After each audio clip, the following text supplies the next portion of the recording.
conhecimento bíblico e argumento teológico. Então são coisas distintas, eu não posso confundir criacionismo com design inteligente. Ou melhor, essa próxima imagem ajuda a entender um pouco melhor. Olha para o verde aqui.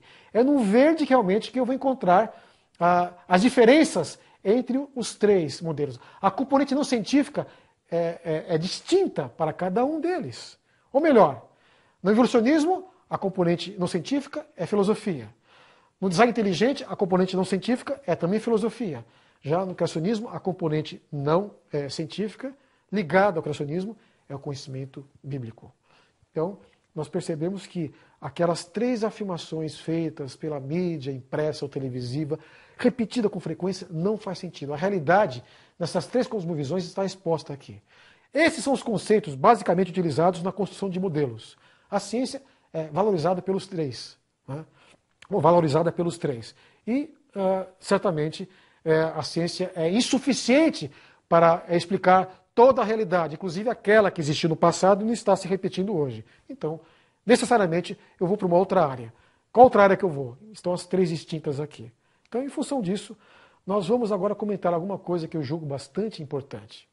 Estão aqui as três cosmovisões. Sua estrutura conceitual está clara aqui, né?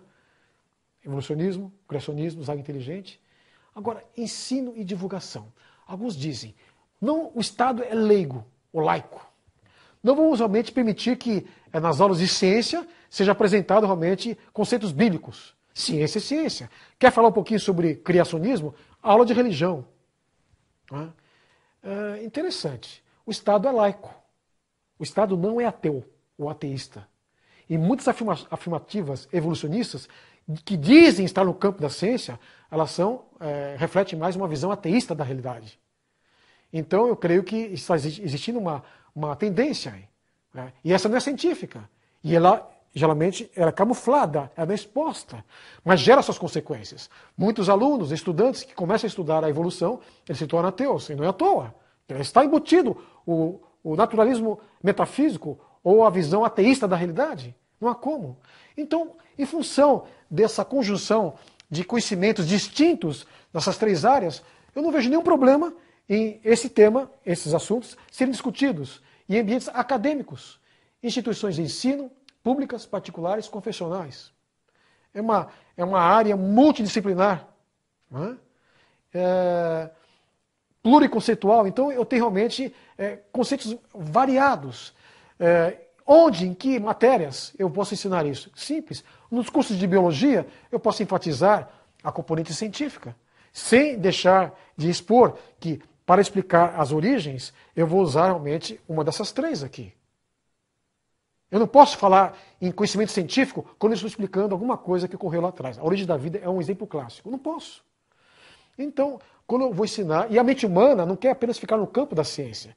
A mente humana faz algumas indagações que a ciência não responde. E uma delas é sobre as origens.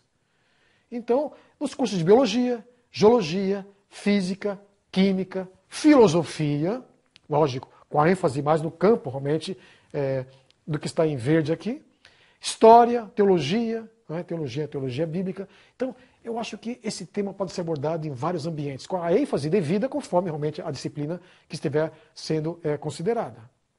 Bem, outros locais, centros de convenções, templos religiosos, não há problema. Nos templos religiosos, quem sabe essa componente verde será mais realçada. No caso específico da religião cristã, seria o conhecimento bíblico, que não está realmente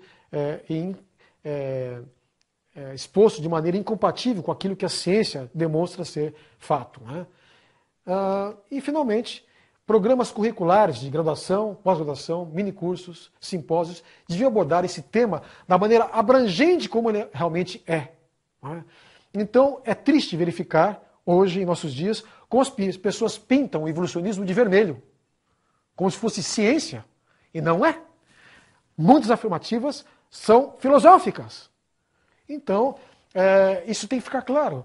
Criacionismo, eu vou até realmente dizer que alguns criacionistas gostam de usar o termo criacionismo científico. Como eu pudesse chegar às conclusões puramente científicas, voltadas à cosmovisão criacionista, sem nenhuma interferência do conhecimento bíblico. Não, isso não existe. Então, eu tenho algumas resistências a essa designação criacionismo científico. basta apenas criacionismo. Né? E de alguma forma eu vou estar utilizando, em alguns momentos, mais o conhecimento científico, algumas vezes mais o conhecimento bíblico. Né? Então, eu realmente não aprecio muito a designação criacionismo científico. Por outro lado, design inteligente, aqui está, e ficou claro que design inteligente não é criacionismo disfarçado, né? E é eu diria, um movimento, o MDI, o Movimento de Design Inteligente, no Brasil e em outras partes do mundo, eles têm se mostrado bastante sérios no que diz respeito à investigação científica, honesta e cuidadosa. Bem, aqui está um quadro geral. Eu posso ver então aqui as 3 cosmovisões expostas aqui e algo que une as 3, está no centro, que é o conhecimento científico. E o conhecimento científico, de alguma forma, ele está aqui, quando ele está ligado ao naturalismo metafísico, ele gera a visão evolucionista. Quando ele é associado ao conhecimento bíblico, ele gera o criacionismo. E quando realmente existe a visão de planejamento na natureza sem necessariamente a presença de um Deus, então eu estou no campo do design inteligente. Guarde bem esse quadrinho aqui. Não é?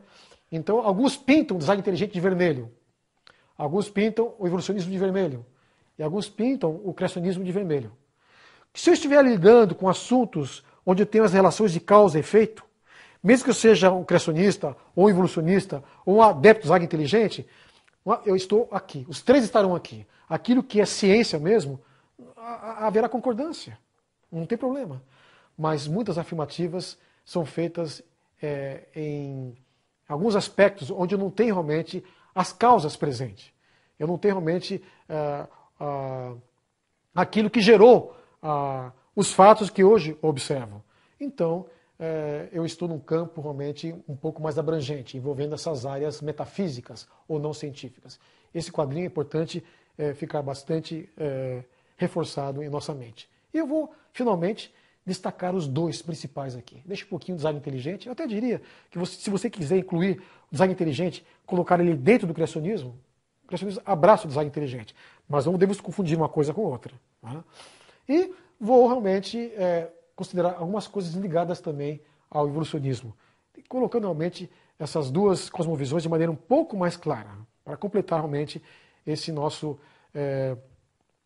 plano de estudos inicial. Não é? Evolucionismo. Procedimento de investigação. Se utiliza tanto o conhecimento científico como o naturalismo metafísico. Está lembrado a nossa primeira aula, quando nós colocamos esse fluxograma aqui, como a ciência pode ser desenvolvida, e aqui a visão naturalista, ateísta da realidade. Não é?